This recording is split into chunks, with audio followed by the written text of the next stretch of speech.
Alors, mon intervention s'intitule « Construire un nous ». Peu avant la création de la maison d'édition, en 1999, j'ai réfléchi au nom à donner à cette structure naissante. J'ai constaté que beaucoup de maisons d'édition portaient le nom propre de l'éditeur. Je me suis fait la réflexion que c'était une bien mauvaise pratique, qu'une maison d'édition, c'était, bien plus qu'un éditeur, une multiplicité d'auteurs et de traducteurs. Un collectif d'auteurs en devenir dans le cas d'une maison qui commence. Je me suis dit alors, une maison d'édition, c'est quelque chose comme un nous. Je me souviens qu'un peu avant, j'ai tombé sur un collage très efficace sur lequel était inscrit ce nom, nous. Et j'avais également en tête 3 phrases se questionnant sur le nous ou affirmant son existence. Alain Badiou écrivait au début d'un Désastre obscur en 1992 « Il n'y a plus de nous, il n'y en a plus depuis longtemps ». Le poète Ernst Meister se demandait de son côté, dans Espace sans parois, « Mais y avait-il un nous ?» Enfin, Mallarmé, dans sa prose pour des esseintes, était lui beaucoup plus affirmatif, puisqu'il est déclaré « Nous fûmes deux, je le maintiens ». Ces 3 phrases ont en commun le fait de parler du nous dans une modalité rétrospective. Il s'agit à chaque fois de savoir si l'on peut dire, après coup, qu'il y a eu du nous ou pas. Mais ce qui m'intéressait en m'emparant de ce nom de nous, ce n'était pas de porter un diagnostic sur un éventuel avoir eu lieu.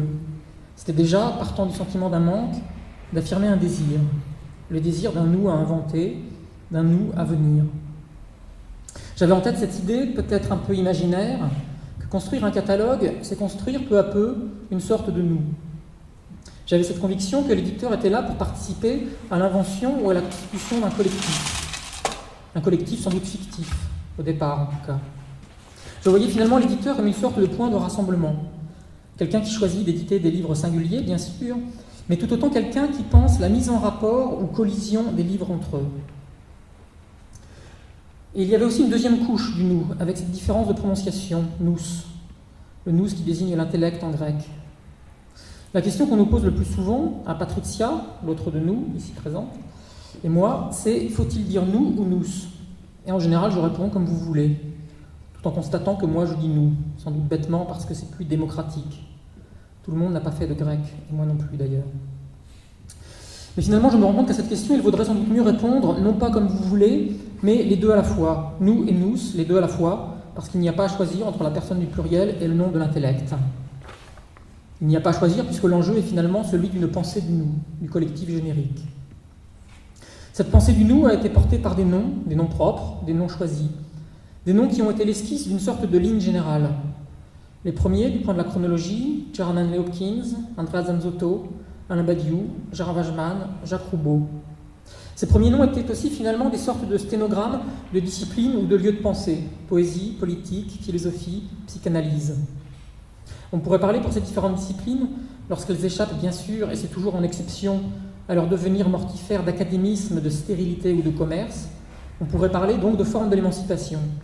La psychanalyse comme figure de désentravement subjectif, la poésie comme figure d'élargissement du monde de l'être parlant, et la politique organisée, mais y en a-t-il d'autres, comme logique de la liberté du collectif, en précisant qu'égalité est le nom de cette logique. Vouloir éditer d'emblée, Badiou et Roubaud s'étaient affirmés aussitôt une double inscription, du côté de la poésie et de la philosophie. Mais pas n'importe quelle philosophie et poésie.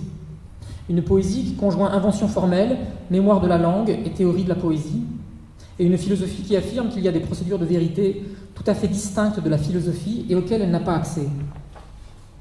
Une philosophie qui affirme l'importance et l'autonomie de l'art, de l'amour, de la science et de la politique. Éditer Hopkins et Zanzotto, puis Cummings, Sanguinetti, d'autres, c'est aussi, c'est surtout se tenir radicalement du côté de l'affirmation moderne, du côté de l'affirmation de l'invention en langue et en pensée, du côté de la revendication du Make It New de Ezra Pound. C'est également une affirmation de la poésie. On peut aussi faire ce constat. La moitié des livres que nous éditons sont des livres de poésie. Peut-être faut-il alors dire quelques mots de la poésie et de son lien à la pensée critique ou à la question des formes de l'émancipation. Je partirai d'une affirmation simple. La poésie est une politique du langage. Il y a une politique de la poésie qui est une politique du langage. On peut partir de là. Il y a des politiques du langage. La langue de bois, par exemple, est une politique du langage. Il y a des politiques du langage qui ont des effets d'asservissement. Il y a des arts, des techniques de la défaite du langage. Le langage du management, la platitude communicationnelle, le roman de journaliste. Se questionner alors sur une politique de la poésie veut dire examiner une matérialité langagière spécifique et à distance des mécanismes de la logique de l'économie. Il y a la conviction que la poésie pourrait s'accepter localement du capitalisme culturel indifférencié du point de ses opérations. On pourrait par exemple soutenir que la poésie atteste d'une force de réactivation des noms. On pourrait aussi revenir sur l'idée de Jacques Roubaud que la poésie mémoire de la langue. Mais je crois que l'opération politique, langagière, la plus spécifique de la poésie serait sa fonction d'interruption. La poésie est une pratique de l'interruption. La poésie pratique la coupe et l'arrêt sur langage. C'est une pensée de l'interruption et de la reprise. La poésie suspend le sens et le reprend. Si l'on dit que la langue du capital, la LQR disséquée par Éric Hazan, est oubli, flux et désactivation, alors la poésie serait une sorte de langue inverse de la langue du capital. La poésie est mémoire, interruption et réactivation. Et la poésie fait un travail d'extension et d'intensification des limites du langage.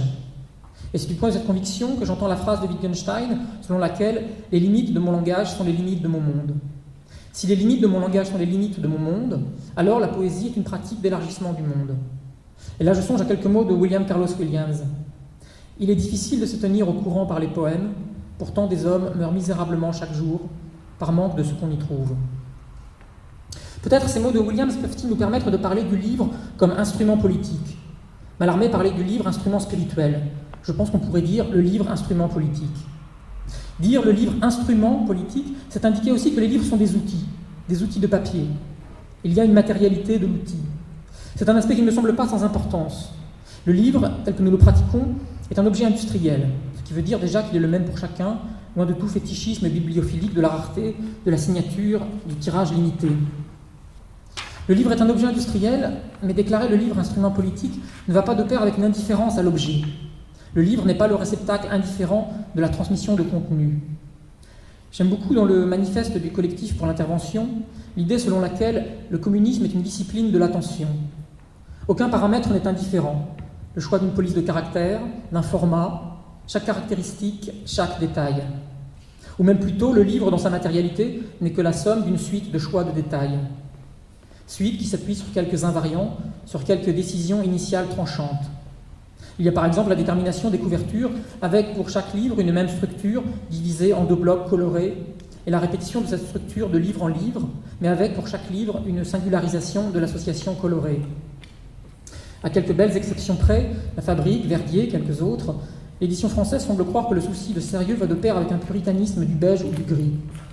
Ce choix de la couleur, du contraste, est également la marque d'une volonté d'efficacité, une façon de proposer des livres qui détonnent, qui se voient de loin. Un autre aspect de nos couvertures, l'inscription du nom propre en grand corps, le nom propre seul, sans son prénom. La revendication d'une sorte de classicisme du contemporain. Tous les noms à égalité, qu'il s'agisse de Benjamin ou d'un auteur dont on publie le tout premier livre. Dire que le livre est un objet matériel, c'est aussi indiquer que le numérique n'est pas le lieu du livre. Il ne s'agit pas de contester la fonctionnalité communicationnelle du numérique, mais de réaliser que l'horizon du livre numérique restera quand même toujours celui d'une sorte de virtualité disparaissante, d'immatérialité sans mémoire ni inscription. Il y a une injonction d'époque au tout numérique qui est une injonction du capital, et cette injonction du capital est portée activement par les politiques publiques. Le statut de livre de papier ne garantit bien sûr rien.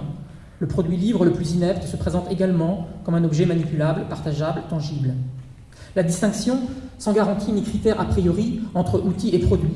Sans doute touche-t-on là à un point décisif et problématique. Mais peut-être est-ce à partir de ce point qu'on peut faire résonner quelque chose du côté de l'expression édition indépendante. Où indépendante ne doit pas seulement désigner indépendance vis-à-vis de groupes éditoriaux dominants, mais peut-être surtout indépendance vis-à-vis d'une logique, la logique de l'économie. L'enjeu central d'une maison d'édition, être le plus indépendant possible des supposées lois de l'économie. Mais je ne suis pas sûr qu'édition indépendante soit une bonne expression. Il y a déjà qu'une maison d'édition est prise dans toute une série de dépendances. Des dépendances qui sont des relais, parfois même de vrais liens. Pour chaque livre, nous sommes dépendants d'un imprimeur, d'un diffuseur, d'un distributeur et d'un réseau de libraires eux-mêmes dits indépendants. Et nous sommes aussi dépendants de subventions.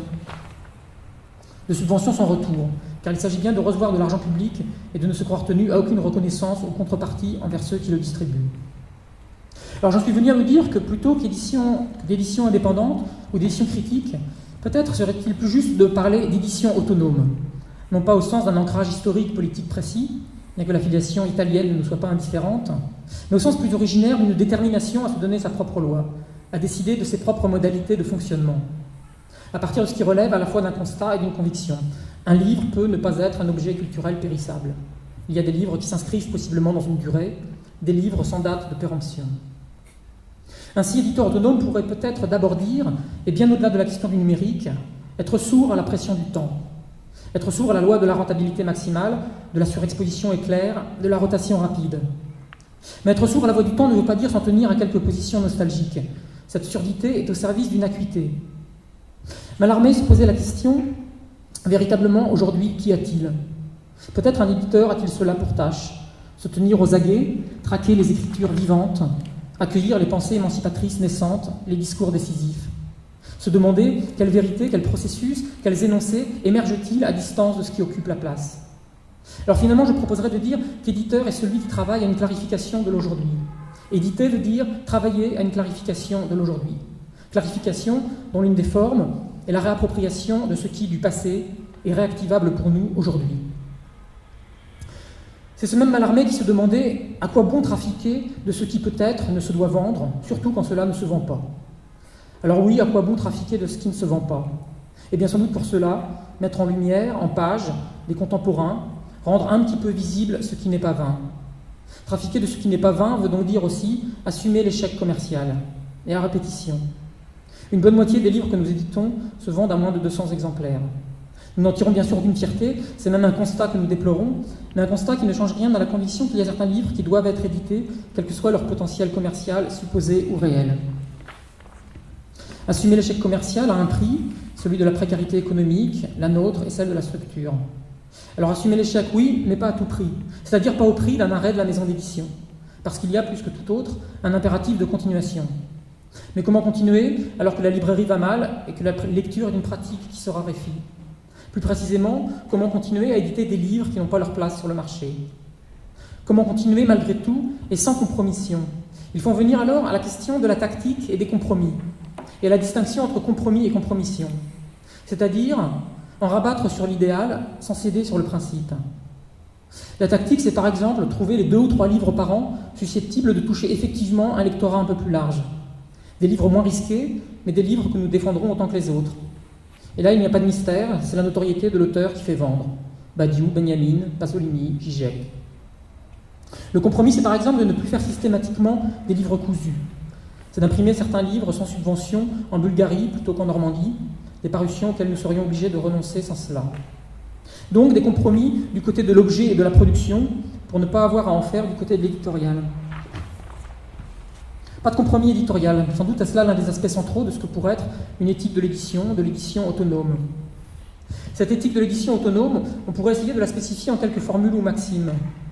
Je vous ai déjà proposé être sourd à la pression du temps et travailler à une clarification de l'aujourd'hui. Il faudrait y ajouter ne pas céder sur l'éditorial, et je poursuivrai par éditer au-dessus de ses moyens.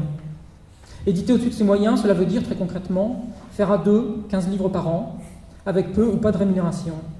Cela veut dire aussi assumer à 2 une pluralité de tâches ou de métiers, lecture de manuscrits, secrétariat, travail administratif, graphisme, maquette, correction, service de presse. Je reviens sur cette idée du livre instrument politique. Je voudrais maintenant la moduler autrement. Après avoir mis l'accent sur instrument, je voudrais à présent le faire porter sur politique.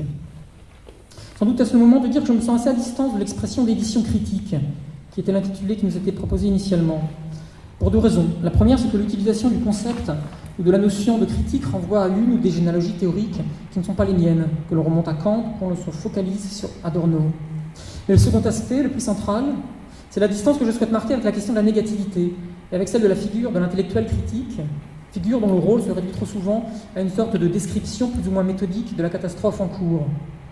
Disons que ma conviction est que la négativité, le refus, la description, l'analyse, le diagnostic sont des moments nécessaires, possiblement des sortes d'embrayeurs, mais qui restent insuffisants s'ils ne sont pas relevés par une affirmation ou par une capacité d'initiative. Nous avons toujours eu la volonté d'éditer principalement des auteurs et des textes qui sont du côté de l'affirmation, une affirmation au travail, qu'il s'agisse d'affirmation de la philosophie, d'affirmation de la poésie, on l'a vu, ou même plus spécifiquement d'affirmation du nom de communisme. Nous avons édité le communisme, un manifeste du collectif pour l'intervention, et prochainement un livre de Badiou qui s'intitulera Résurrection du communisme. Cette affirmation qui est la nôtre, affirmation de l'affirmation donc, s'atteste aussi par l'édition de manifestes.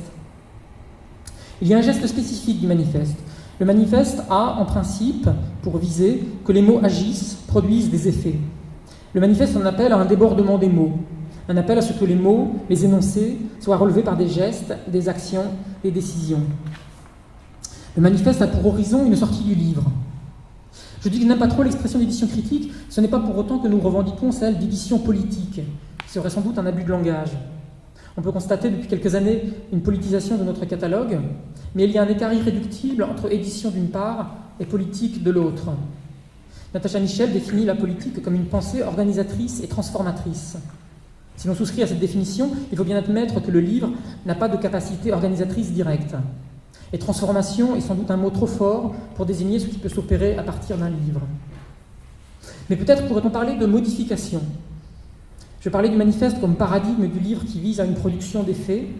On pourrait peut-être défendre l'idée et revenir au livre comme outil en faisant la proposition suivante. Un livre est un outil au service d'une modification. Et à ce point, je voudrais conclure en vous parlant du projet Exemple, qui désigne à la fois un collectif de recherche et une revue. Il y a eu à quelques-uns le désir de créer une revue politique, de travailler ensemble à l'élaboration d'une revue qui serait plus qu'une revue.